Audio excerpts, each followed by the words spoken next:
खबरनामे में सबसे पहले शामिल करेंगे पाकिस्तानी मईशत के लिए अच्छी खबर। आलमी मालियाती फंड के एग्जीक्यूटिव बोर्ड ने कर्ज प्रोग्राम बहाल करने की मंजूरी दे दी। पाकिस्तान को 1 अरब 17 करोड़ डॉलर की अगली किस्त जल्द मिल जाएगी। वजीर खजाना मिफ्ता इस्माइल ने ट्विटर पर कौम को ये खुशखबरी सुनाई। वजीर मनसूबाबंदी एहसन इकबाल कहते हैं कि PTI के गद्दाराना इकदाम के बावजूद IMF ने कर्ज प्रोग्राम मंजूर किया है। इस्लामाबाद से इसी पर आपको दिखाते हैं शकील अहमद की रिपोर्ट।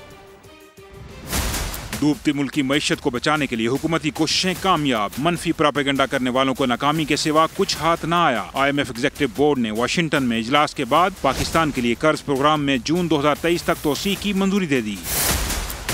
वफाकी वज़ीर ख़ज़ाना मिफ्ता इस्माइल ने ट्वीट पैगाम के जरिए बड़ी खुशखबरी सुना दी। लिखा कि IMF के एग्जीक्यूटिव बोर्ड ने हमारे कर्ज प्रोग्राम की तजदीद कर दी। पाकिस्तान को 7वें और 8वें इक्तिसादी जायजे के तहत 1 अरब 17 करोड़ डॉलर मिल रहे हैं। वज़ीर ख़ज़ाना ने मुश्किल फैसले करके मुल्क को दिवालिया होने से बचाने पर वज़ीर आज़म का शुक्रिया अदा किया और कौम को मुबारकबाद भी दी। वज़ीर मनसूबाबंदी एहसन इकबाल ने तो मुखालिफिन की क्लास ले ली। ट्वीट में लिखा कि PTI के गद्दारी पर मबनी इकदाम के बावजूद IMF ने पाकिस्तान के लिए कर्ज प्रोग्राम में तोसी की मंजूरी दे दी। आलमी मालियाती फंड की मंजूरी के साथ ही पाकिस्तान के कर्ज का मजमूई हजम 6 अरब डॉलर से बढ़कर 7 अरब डॉलर हो गया। 3 अरब डॉलर पहले ही मिल चुके। अगली किस्त के बाद जारी करदा रकम 4.2 अरब डॉलर तक पहुँच जाएगी। शकील अहमद, समा, इस्लामाबाद। और वज़ीर आज़म शहबाज शरीफ का कहना है कि IMF प्रोग्राम की बहाली मईशत के लिए अहम है। ये प्रोग्राम मईशत की सिमत के तयन में मुआवन साबित होगा। ट्विटर पर अपने पैगाम में वज़ीर आज़म ने जोर दिया कि माशी खुद इन्हिसारी के लिए दिन रात मेहनत करना होगी। मजबूत मईशत के लिए इदारों में इस्लाहात ज़रूरी हैं। वज़ीर आज़म शहबाज शरीफ उनकी जानिब से ट्वीट किया गया और ये कहा कि IMF प्रोग्राम की बहाली मईशत के लिए अहम है। IMF प्रोग्राम मईशत की सिमत के तयन में मुआवन होगा। माशी खुद इन्हिसारी के लिए दिन रात मेहनत करना होगी। मजबूत मईशत के लिए इदारों में इस्लाहात ज़रूरी है। माहिरीन माशियात ने IMF कर्ज प्रोग्राम की बहाली को पाकिस्तान की मईशत के लिए खुशाइन करार दे दिया। ताहम साथ ही करंट अकाउंट खसारे को कंट्रोल करने का मशवरा भी दिया है। IMF की पाकिस्तान को कर्ज जारी करने की मंजूरी। माहिर माशियात कैसर बंगाली ने IMF के इकदाम को मुल्की मईशत के लिए खुशाइन करार दे दिया। बजट डेफिसिट और करंट अकाउंट डेफिसिट को कम करना पड़ेगा और खातिर खा कमी करनी पड़ेगी, वरना हम फिर IMF के पास जब भी जाएंगे वो शराइत रखते जाएंगे और हम एक बहरान से दूसरे बहरान चलते रहेंगे। आबिद सलहरी ने समा से गुफ्तगू में कहा, उम्मीद है कि IMF अब अपनी शराइत में भी नरमी करेगा। एक सैलाब की सूरत में पाकिस्तान को जिस तरह की इमरजेंसी का सामना है उसमें यकीनन ये काफी बड़ा रिलीफ है। और इसको अगर थोड़ा सा मैं आगे जाके देखूं तो जैसा हमने कोविड के दौरान थोड़ा सा रिलीफ किया था इसकी इम्प्लीमेंटेशन में, तो मुझे यकीन है कि IMF के साथ हम निगोशिएट कर पाएंगे इस प्रोग्राम की बहाली के बाद। माहिर माशियात का कहना था, पाकिस्तान दुरुस्त सिमत पर गामजन है। मईशत तरक्की करेगी तो आवाम को रिलीफ भी मिलेगा। पहले मुल्क की सलामती के खिलाफ बात की, अब मईशत को खतरे में डालने की कोशिश। लेकिन PTI को कोई पशेमानी नहीं, उल्टा शौकत तरीन की गुफ्तगू का दिफा करने लगे। माजरत के बजाय फोन टेपिंग को इशू बना लिया। बुनियादी नुकता उठाया है शौकत तरीन ने, मौसम लगारी ने और झगड़ा ने। ये बिल्कुल सही बात है। पहले मुल्क की सालमियत को दाव पर लगाने की कोशिश और अब मुल्क की मईशत। लेकिन तहरीक इंसाफ के रहनुमाओं को कुछ गलत नहीं लग रहा। फवाद चौधरी ने उल्टा चोर कोतवाल को डांटे के मुतरादिफ बयान दे दिया। जो तैमूर झगड़ा ने और मोहसिन ने जो पॉइंट्स उठाए हैं वो बड़े इंपॉर्टेंट हैं कि आप उनका जवाब दें। जवाब देंगे, हम आपका साथ देंगे। अगर पाकिस्तान के अवाम को रिलीफ देना गद्दारी है, ये तरीके इंसाफ की करती रहेगी। असद उमर तो माफी मांगने और वजाहत देने के बजाय आए बाएं शाएं करने लगे। फोन रिकॉर्डिंग पर सवालात उठा दिए। टैपिंग हो रही है खुलेआम, पुराना काम इन्होंने शुरू किया हुआ है। कट पेस्ट वाला तो करते ही रहते हैं, वीडियो भी बना लेते हैं कट पेस्ट करके, ऑडियो भी बना लेते हैं। किसी ने गलतफहमी इनको पैदा कर दी है कि ये वाइसराय बन गए हैं पाकिस्तान के। शर्म का जहां मकाम होना चाहिए वहां शर्म नाम की कोई चीज नहीं। शीरी मजारी भी जुटाई का मुजाहरा करने में किसी से पीछे न रही और फोन टेपिंग को गैर कानूनी कह दिया। इदारों के खिलाफ बगावत पर रुखसाने के मुलजिम शहबाज गिल की जमानत की दरख्वास्त मुस्तरद कर दी गई। एडिशनल सेशन जज इस्लामाबाद जफर इकबाल ने महफूज किया गया फैसला सुना दिया। PTI का कोई रहनुमा फैसला सुनने के लिए अदालत न आया। आदिल तनोली की रिपोर्ट। इक़्तिदार की ज़िली अदालत ने बगावत पर उकसाने के मुकदमे में शहबाज गिल की जमानत की दरख्वास्त खारिज कर दी। इमरान खान के चीफ ऑफ स्टाफ की माफी मांगने की पेशकश भी किसी काम न आई। एडिशनल सेशन जज इस्लामाबाद जफर इकबाल ने गुज़श्ता रोज महफूज किया गया फैसला सुनाते हुए इकरार दिया कि शहबाज गिल की जमानत की दरख्वास्त मंजूर नहीं की जा सकती। शहबाज गिल के वकील ने दौरान समाअत कहा था कि उनका मुवक्किल माफी मांगने को तैयार है। जवाब में पब्लिक प्रोसिक्यूटर ने मौक़िफ़ अपनाया कि मुल्ज़िम के खिलाफ बगावत का केस साबित करने के लिए शवाहिद मौजूद हैं, कोई रियायत या माफी नहीं दी जा सकती। शहबाज गिल की जमानत की दरख्वास्त पर फैसला सुनने के लिए PTI के किसी रहनुमा ने अदालत आना गवारा न किया। मुल्ज़िम के खिलाफ बगावत पर उकसाने का मुकदमा थाना कोसार पुलिस ने सिटी मजिस्ट्रेट की मुद्दत में दर्ज किया था। और फैसलाबाद के हल्का NA 108 में ज़िमनी इंतखाब का मामला। PTI रहनुमा फ़ारूक हबीब अपने कायद इमरान खान की मुहिम के लिए अहमदाबाद के इलाके में वोट मांगने गए तो इलाका मकीनों ने उन्हें खरी खरी सुना दी। यूसुफ चीमा हमारे साथ हैं, उनसे मजीद बात करेंगे। यूसुफ, फुटेजेस में हम देख रहे हैं कि इलाका मकीन बड़ी तादाद में यहाँ पर मौजूद हैं, क्या कह रहे थे वो? देखिए, बिल्कुल फुटेज सामने जिनके अंदर फर्क हबीब जो वो कंपेन करने के लिए गए हैं, क्योंकि 108 से जो इमरान खान इलेक्शन कंडक्ट कर रहे हैं, इस हवाले से जैसे ही वो अहमदाबाद के इलाके में गए तो वहाँ के शहरी जो उनसे काफी ज्यादा नाला दिखाई दिए, उनको खरी खरी सुनाते हुए ये कहते हुए दिखाई दे रहे हैं कि भाई आप 4 साल बाद हमारे हल्के में वापस आ गए, 4 साल तक आप हमें दिखाई नहीं दिया, हमारे हल्के के मसाइल जू के तू है, जिस वजह से हमें काफी ज्यादा मुश्किल का सामना करना पड़ा है। जैसे जैसे ये सारे हालात वहाँ पे पैदा हुए हैं, फर्क हबीब ने वहाँ से जान बचाने में ही खैरियत जानी और वहाँ से उस बहस मुबासे के दौरान ही वहाँ से चले गए हैं। जी ठीक है यूसुफ, बहुत शुक्रिया तफसीलात के लिए। मुल्क में तबाहकुन सैलाब क़यामत ढा रहा है। 24 घंटों में मजीद 75 अफराद जाँ बहक हो गए हैं, जिसके बाद हलाकतों की मजमूई तादाद 1136 हो गई है। NDMA की रिपोर्ट, इसमें यह कहा गया है तो मुल्क में तबाहकुन सैलाब क़यामत ढा रहा है। ऐसे में 24 घंटों में मजीद 75 अफराद जो है वो जाँ बहक हुए हैं। और साथ में अपने नाज़रीन को ये भी बताएं कि जिसके बाद अब हलाकतों की तादाद मजमूई तादाद 1136 हो गई है। सबसे ज़्यादा सिंध में 402 अमवात हुई है। और इसके अलावा आज़ाद कश्मीर की बात करें तो यहाँ पर 41 और गिलगित बल्तिस्तान में 22 अफराद लुक़मा अजल बने हैं, जबकि 10,51,000 से ज़्यादा घरों को नुकसान भी पहुँचा है। NDMA की रिपोर्ट में ये कहा गया है 7,35,000 मवेशी सैलाबी रेलों में बह गए हैं। तो मुल्क में तबाहकुन सैलाब क़यामत ढा रहा है और ऐसे में 24 घंटों में मजीद 75 अफराद जाँ बहक हो गए हैं। और सैलाबी रेलें गुजरने के बाद खैबर पख्तूनख्वा और कश्मीर में बहाली का काम जारी है। दरियाए सिंध में डेरा गाजी खान के मकाम पर ऊंचे दर्जे का सैलाब है, जबकि गाजी घाट के मकाम पर हिफाजती बंद भी बह गया है।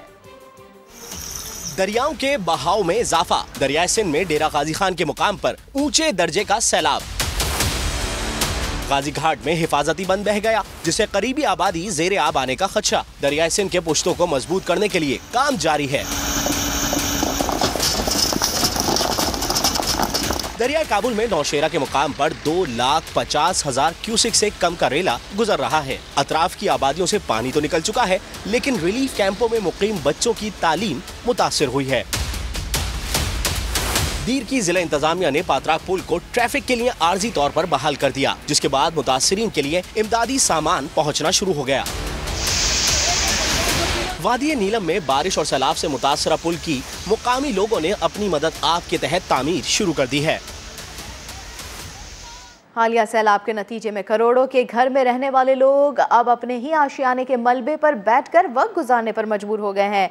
दरियाए सवात के रिहायशी नूर खान और उनका खानदान खाने पीने की अशिया और खैमे से महरूम है।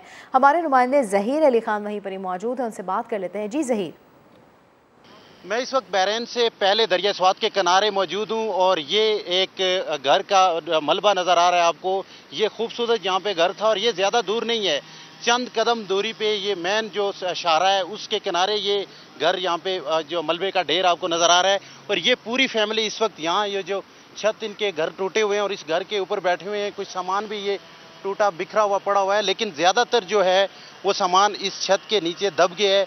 ये कितनी मंजिल छत थी और इन जो कुछ मुतासरीन यहाँ पे बैठे हुए हैं इनसे जानते हैं और इनसे ये भी जानेंगे कि आज तो पानी का फ्लो भी काफ़ी हद तक कम हो गया है, क्या हुकूमत की तरफ से कोई इमदाद उनको मिली है? अच्छा, आप बताइएगा कि ये कितने मंजिल घर था? ये तो 2 मंजिल था, साथ में ये तकरीबन 100-150 महल्ला था। ये तो अभी सामने नहीं आते, बाकी सारे बह गए और अभी तक कोई हमारे इधर नहीं आया, किसी पूछने वाले नहीं आया। महमूद खान जो है यहाँ का जो हमारा वजीर है, वो उसकी तरफ से अभी तक कोई भी नहीं आया। और ये 150 घर का महल था पूरा तबाह हो गया। अच्छा, औजार वगैरह जिनसे चीजें से निकालते हैं वो भी नीचे दब गई? हाँ, सारे कुछ दब गया, जो कुछ बच गया है वो तो उठाने के लायक भी नहीं है, पूरा खत्म है। किसी ने कोई इमदाद दी, कोई सर्वे? कोई है नहीं सर। उनकी जो जमा पूंजी थी, जो कुछ था, वो यही इनके घर थे। और सबसे बड़ी जो तकलीफ दह बात ये है कि जो इनका औजार वगैरह जो जिससे ये निकाल सकते थे सामान जो फंसा हुआ है या जो नीचे दबा हुआ है, वो सारे औजार नीचे दब गए। और उसके अलावा जो दरिया है उसने मलबा यहाँ पे इतना फेंक दिया है कि उसको एक जो आम मजदूर हैं उनसे हटाना उनके बस की बात नहीं है कि वो इसको उठा सकें। तफसीलात के लिए आपका शुक्रिया। दरिया सिंध में पानी की बुलंद होती सतह ने जिला दादू के लिए मजीद खतरे की घंटी बजा दी है। मटियारी के गोदाम में बरसाती पानी से गंदम की 40,000 से जायद बोरियां खराब होने लगी हैं। सूबे भर में बारिशों से 860 अरब रुपए के नुकसानात का तखमीना लगाया गया है। इस दौरान 15 लाख मकानात को नुकसान पहुंचा। सैलाब का खतरा टला नहीं। दरियाए सिंध में पानी की बढ़ती सतह के बाद दादू की जिला इंतजामिया ने अलर्ट जारी कर दिया। मंचर झील भी ओवरफ्लो हो चुकी है। 24 से 48 घंटे खतरनाक करार दिए गए हैं। मेहड़, खैरपुर, नाथन शाह और जोही के रिहायशियों ने महफूज मुकाम पर मुंतकिली शुरू कर दी। लोगों की बड़ी तादाद नकल मकानी कर रही है। खैरपुर शहर से सिर्फ 10 किलोमीटर दूर कौमी शाहराह के करीब 50 से जायद देहात डूबे हुए हैं। ज़मीनी रास्ता ख़त्म होने से खुराक की किल्लत पैदा हो गई। सक्खर के नवाही गांव यार मोहम्मद घुमरों में 200 मकानात मुनहदिम हुए। पूरी बस्ती पानी की लपेट में है। मुतासरीन के लिए मेडिकल कैंप कायम कर दिया गया है। बदीन का LBOD सेम नाला ओवरफ्लो होने से पिंगरियो और झड्डो ज़ेरे आब आने का खदशा है। मटियारी में सईदाबाद के गंदम के गोदाम में 40,000 से जायद बोरियां बरसाती पानी से खराब होने लगी।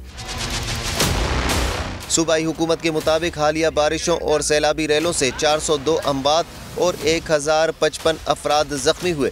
860 अरब रुपए नुकसान का तखमीना लगाया गया है। 15 लाख मकानात मुतासिर, जबकि 11,700 से जायद मवेशी हलाक हुए। 31,71,000 एकड़ से जायद काश्त फसलें भी मुतासिर हुई।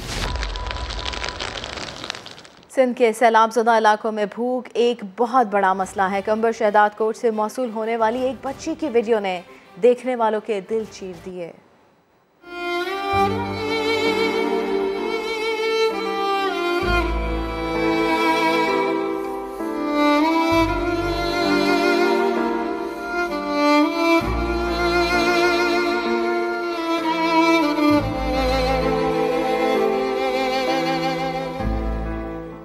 अफसोस का मकाम है, सिंध डूब रहा है। आओ हमारी हालत देखो, हमें पानी से निकालो। सांगड़ के बच्चे की सिंध के हुक्मरानों से फरियाद।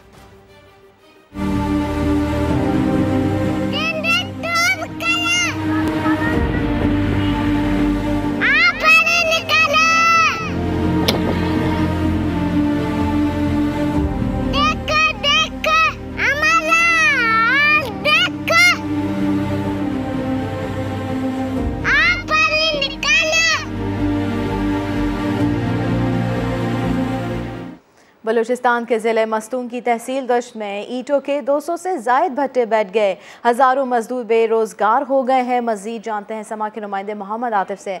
आतिफ, आगाह कीजिएगा इस बारे में। जी बिल्कुल, बलूचिस्तान में हर गुज़रते दिन के साथ जो है सैलाब से जो होने वाली तबाही है उसके मनाजिर जो है वो वाज़े होते जा रहे हैं। कोयटा समेत बलूचिस्तान का कोई ऐसा इलाका नहीं है जहाँ पर इस सैलाब ने जो है तबाही ना मचाई हो। इस वक्त मैं ज़िला मस्तूम के तहसील जो है दश्त वहाँ पर मौजूद हूँ और यहाँ एक बड़े पैमाने पर जो है सैलाब यहाँ पर आया था और ये पूरा इलाका जो है पानी में डूब गया था। अपने कैमरामैन ज़फ़र बलोच को मैं कहूँगा कि वो दिखाएँ। ये देख सकते हैं कि ये पानी अब भी जो है यहाँ पे खड़ा हुआ है। तकरीबन 10 इंच तक जो है पानी अब भी यहाँ पे खड़ा हुआ है। भट्टों के हवाले से मैं आपको बताऊँ, ये करीबी देखिए, ये एक भट्टा है, ये बिल्कुल तबाह हो चुका है। इसका इंफ्रास्ट्रक्चर जो है अंदर से बिल्कुल बैठ चुका है, तबाह हो चुका है। यहाँ पर तकरीबन 40,000 मजदूर जो है वो काम करता था, वो बिल्कुल बेरोज़गार होकर रह गया है। उनके सर की छत जो है उनसे छीन गई है। इनका यही कहना था कि अब तक इंतज़ामिया यहाँ पर नहीं आई है और ये ख़ुद ही देख सकते हैं आप कि अपनी मदद आपके तहत यहाँ पर लोग ख़ुद जो है अपना सामान इकट्ठा कर रहे हैं, बहाली के काम में लगे हुए हैं। दश्त के जो मज़ीद इलाके हैं 13 मील, इसी तरह स्पेजेंट, किली रसानी, किली कुर्द, किली लांगो समेत मुख्तलिफ जो छोटी मोटी किलियाँ और जो देहात हैं वो मुकम्मल तौर पर तबाह हो गए हैं। ये मकामी लोगों का ये कहना है, जो यहाँ के लोग हैं उनका ये कहना है कि सिर्फ आर्मी और जो FC है और यहाँ की जो पुलिस है वो सिर्फ यहाँ पे जो है रिलीफ का काम कर रही है। जो फंसे हुए लोग हैं उनको आर्मी हेलीकॉप्टरों के ज़रिए यहाँ से जो है महफूज मकामात पर मुंतकिल किया जा रहा है। ठीक है आतिफ, आपका शुक्रिया। पाक फौज का flood rescue and relief operation जारी है। Army chief general Qamar Javed Bajwa आज स्वात के सैलाब से मुतासरा इलाकों का दौरा करेंगे, जहां वो सैलाब से मुतासरा इलाकों की सूरत हाल का जायजा लेंगे। आर्मी चीफ को कालाम, कुमराट और मुल्हिका इलाकों से महसूर शहरियों के इनखला और रिलीफ ऑपरेशन से आगाह किया जाएगा। ISPR के मुताबिक सैलाब से मुतासरा इलाकों में रेस्क्यू और रिलीफ के लिए पाक फौज के हेलीकॉप्टर्स 82 परवाजें कर चुके हैं, जिनमें मुतासरीन को रेस्क्यू करने के अलावा इमदाद भी फराहम की गई है। 24 घंटों के दौरान मुतासरीन सैलाब में 3540 राशन बैग्स और 250 खैमे फराहम किए गए हैं, जबकि 51 फ्री मेडिकल कैंप्स में 33,025 मरीजों को इलाज मुआवजे की सहूलियात फराहम की गई हैं। हम कैसे मुसलमान हैं? बलूचिस्तान में सैलाब से मुतासरा लोगों के लिए घरों की दोबारा तामीर भी मुश्किल हो गई है। ईंट से लेकर सीमेंट तक हर चीज़ की कीमतों में मनमाना इजाफा कर दिया गया है। लोग कर्ज लेकर घरों की मरम्मत कर रहे हैं। रिपोर्ट करेंगे अहमद रहमान खान।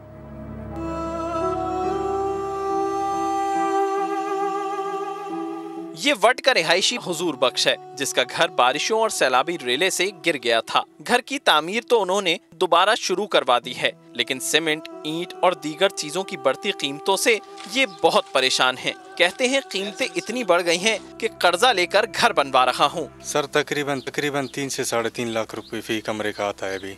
अभी आपको पता है महंगाई है ना, हर चीज़ सीमेंट का और अपना ब्लॉक का भी रेट थोड़ा ज़्यादा है, इसीलिए 3-3.5 तक बन जाता है एक ही कमरे का। पहले क्या बनता था? पहले 1 से तकरीबन 1.5 तक।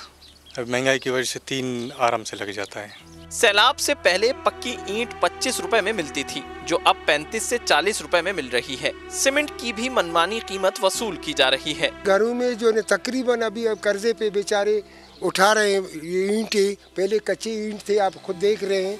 अभी जो है ना तकरीबन 3, 3.5, 4 तक इनकी गरीबी हालत में खर्चे आ रहे हैं। 3-4 लाख ऐसा। हाँ बिल्कुल, गरीबी में। शहरियों का मुतालबा है कि हुकूमत इनकी मदद करे तो जल्द वो घरों की तामीर कर सकेंगे।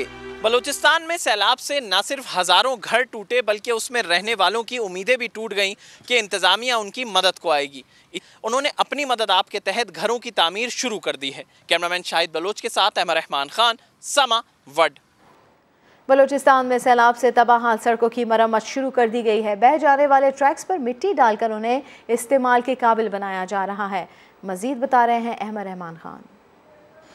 जी बिल्कुल, इस वक्त हम बलूचिस्तान के इलाके बेला में मौजूद हैं और सैलाबी रेला इसी मकाम से जो है वो गुजरा था और उसने सड़क को जो है वो मुकम्मल तौर पर डैमेज कर दिया था। अब आप देख सकते हैं कि सड़कों का नेटवर्क जो है वो दोबारा बिछाया जा रहा है। जो सड़कें बहा ले गया था सैलाबी रेला अपने हमरा, अब उसकी कंस्ट्रक्शन का काम जो है वो शुरू कर दिया गया है। आप देख सकते हैं, मेरे कैमरामैन शायद आपको दिखाएं कि उस जानिब से ये पूरा एक सैलाबी रेला आया था और वो इस जानिब जो है वो गया था। अभी भी कुछ पानी जो है वो जमा है। एक तरह से आप ये कह सकते हैं अब तो ये बहुत थोड़ा है, लेकिन वो इतनी बड़ी तादाद में यहाँ से जो है वो पानी का एक बड़ा रेला जो है वो गुजरा था। इतनी ज़्यादा मिक़दार थी उसकी, इतनी ज़्यादा रफ्तार थी उसकी कि वो इस पूरी सड़क को अपने हमरा जो है वो बहा ले गया था। अब आप देख सकते हैं कि मशीनरी यहाँ पर आ गई है और जो रोड नेटवर्क्स हैं उनको जो है वो बहाल किया जा रहा है। जो सड़कें बह गई थी, कोशिश ये की जा रही है कि उन्हें वापस जो है वो रिपेयर कर दिया जाए ताकि लोगों की जो आमदो रफ्त है उसमें आसानी हो सके। और ख़ास तौर पर जो ट्रैफिक है जो मुसलसल रुक जाता है किसी मकाम पर और कच्चे रास्तों से होता हुआ जो है वो जाता है, तो वो वापस सड़कों से जो है वो गुजरना शुरू करे। जी अहमद, बहुत शुक्रिया आपका। कौमी क्रिकेट टीम के साबिक कप्तान शाहिद आफरीदी ने अपनी फाउंडेशन के तहत बलूचिस्तान और सिंध के लिए इमदादी सामान रवाना कर दिया है। उन्होंने इमदादी कार्रवाइयों में पाक फ़िज़ाइया की खिदमत पर शुक्रिया अदा किया। मैं उम्मीद करता हूँ कि इंशाल्लाह पाकिस्तान इस मुश्किल वक्त में से भी हम लोग अपने आप को इंशाल्लाह निकालेंगे, लेकिन निकालेंगे उस तरह एक कौम बन के इस वक्त सबको ज़रूरत है। और मैं ख़ासतौर पर पाकिस्तान एयरफोर्स का बहुत बहुत शुक्रिया अदा कर रहा हूँ। लास्ट 2-3 हफ्ते से माशाल्लाह से जो इनकी सिंध के लिए, सिंध के एरियाज एंड बलूचिस्तान में जिस तरीके से ये ड्राइव कर रहे हैं, हमारे लिए एक बड़ी अच्छी अपॉर्चुनिटी थी कि हम पाक एयरफोर्स के साथ मिलके अपने राशन को बलूचिस्तान के लोगों तक पहुंचा सकें और इंशाल्लाह मिलके हम दोबारा इस काम को कंटिन्यू करेंगे। और मुझे प्लीज आप सब लोगों की बहुत जरूरत है। अफसोसनाक खबर शामिल करेंगे। खुजदार में कराची कोयटा कौमी शाहराह पर 2 गाड़ियों में तसादुम हुआ है और इस तसादुम के नतीजे में 7 अफराद जाँ बहक हुए हैं, जबकि 10 से ज़ायद जख्मी भी हो गए हैं। जख्मी को टीचिंग अस्पताल मुंतकिल किया जा रहा है। आमिर बाजोई हमारे साथ मौजूद हैं, उनसे बात करेंगे। आमिर, किस तरह से पेश आया वाक़या, बताइएगा क्या तफसीलात हैं?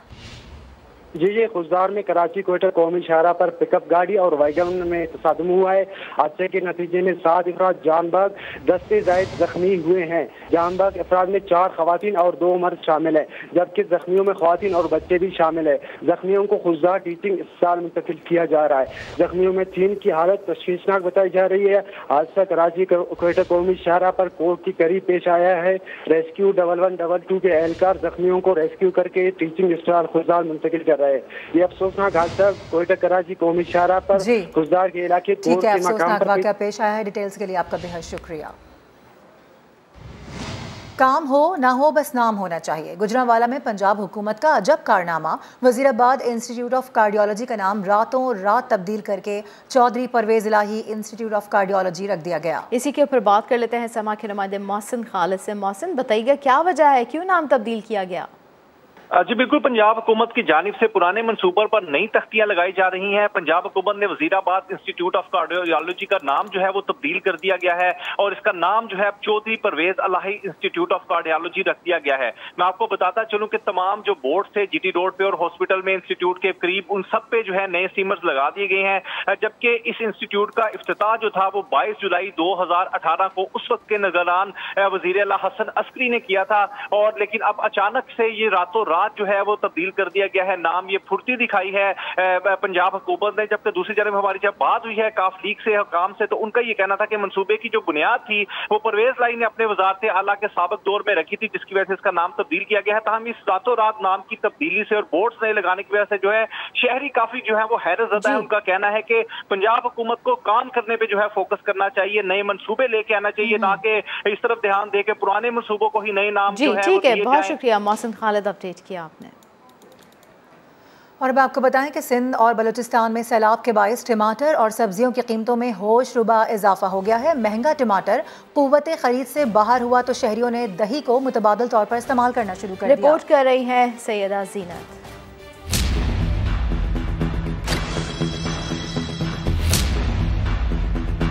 आसमान से बातें करती कीमत ने शहरियों को टमाटर से दूर कर दिया है। 1 किलो लाल टमाटर की कीमत की ट्रिपल सेंचुरी से बजट आउट हुआ तो सारिफीन ने भी हाथ खींच लिया। महंगे हो गए, हम कहाँ से पूरा करें ये बताओ, पहले हम बगैर टमाटर के खा लेंगे। इस हालात में तो घर का बजट चलाना बड़ा मुश्किल हो गया है। कुछ शहरी ऐसे भी हैं जिन्होंने महंगा टमाटर खरीदने के बजाय मुतबादिल के तौर पर दही का इस्तेमाल शुरू कर दिया है। क्या करें, खाना तो ज्यादा नहीं तो थोड़े लेंगे, मैं ले तो रहे। घर वाले कहते हैं कि दही है, साथ में कभी कभार टमाटर भी हो जाते हैं। 1 पाव टमाटर ले रहे हैं लोग, जो 2 किलो लेते थे 1 पाव पे आ गया बस। लाल टमाटरों के दाम सुनकर तो शहरियों के रंग लाल हो रहे हैं, लेकिन प्याज की कीमत ने भी आंसू निकाल दिए हैं। प्याज 200 रुपए किलो, आलू 160 रुपए 80 रुपए किलो, करेला 240 रुपए किलो।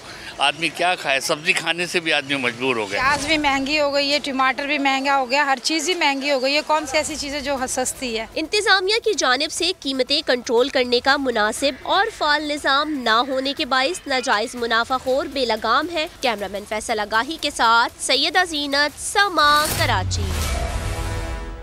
कराची के इलाके सफूरा चौरंगी और मलीर कैंट को सुपर हाईवे से मिलाने वाला अहम रेस कोर्स रोड खंडर बन गया है। बारिशों और वाटर हाइड्रेंट की वजह से पड़ने वाले गड्ढों से गुजरना किसी आजमाइश से कम नहीं है। तबाहशुदा सड़क का हाल बता रहे हैं सलमान अहमद।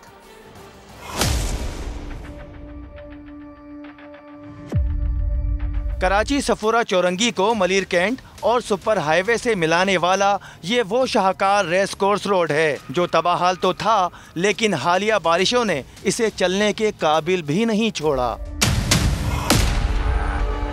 अपनी बर्बादी से पहले तक ये सड़क जिन्ना एवेन्यू और जिन्ना टर्मिनल जाने वालों के लिए नेमत हुआ करती थी, लेकिन अब ये खंडर नुमा रोड गाड़ियों के नट बोल्ट और लोगों का जोड़ जोड़ हिला देता है। यहाँ अक्सर और बेशतर इसी तरह खड्डे होते हैं और बारिशों में इतने गहरे गड्ढे हो जाते हैं कि गाड़ियाँ तक अंदर डूब जाती हैं। पिछले दिनों जो हाल हुआ है बारिश में, इधर से हमने बच्चे उठाए, लेडीज उठाई है, ना मोटरसाइकिल ना कार। आप ये देख सकते हैं कि टैंकर तक यहाँ फंस रहा है इस रोड के ऊपर। यकीन करो हमारा हड्डियाँ ऐसे टूट जाते हैं, यकीन करो ऐसे गाड़ियाँ छलक के चलते हैं। हम खुद ड्राइवर हैं यहाँ का, मजीद बहुत नुकसान होता है। गाड़ियों का 10 से 20 हज़ार रुपये खर्चा आ जाता है, नीचे से बम्पर टूट जाते हैं, अपना एक्सल टूट जाते हैं। इस सड़क की तबाही की वजह करीब में मौजूद वो वाटर हाइड्रेंट भी है जहां से निकलने वाले भारी भरकम टैंकरों के वजन से ये सड़क जगह जगह से बैठ चुकी है। ये बारिशों का पानी कम है, सेवरेज का पानी ज़्यादा है, उसके बाद टैंकर माफिया ने तबाही की हुई है। ठीक है, बड़े हालात जो है ना वो ख़राब है। रोड इतना खस्ता हो चुका है, इतने खड्डे पड़ चुके हैं कि हम यहाँ से पैदल जाना तो दूर की बात, हम गाड़ी पे भी नहीं जा सकते। पीपल्स पार्टी के मुकामी ओहदेदार के दावे के मुताबिक ये सड़क कंटोनमेंट बोर्ड के मातहत आती है और इसकी तबाही की वजह ज़ेरे ज़मीन सेवरेज लाइन भी है। ये अभी रोड बनाना है रेड लाइन है और ये जो टूट फूट का ज़्यादा शिकार है उसका मसला है अहम सेवरेज लाइन। ये सेवरेज लाइन जो आती है वो कंटोनमेंट में के अंडर में आती है। इलाका मकीन तबाहाली की दास्तान सुनाते इस रेस कोर्स रोड की मुरम्मत का मुतालबा करते करते अब थक चुके हैं। दो तरफा इस अहम सड़क को बनाने के लिए आखिर इक़दाम कब किए जाएंगे, ये सवाल है यहाँ रहने और इस मुश्किल सूरत हाल से निकलकर अपनी मंजिल की तरफ जाने वालों का। कैमरामैन मोहम्मद कामरान और इमरान खान के साथ सलमान अहमद, समा, कराची। हेडलाइंस होंगी इस ब्रेक के बाद।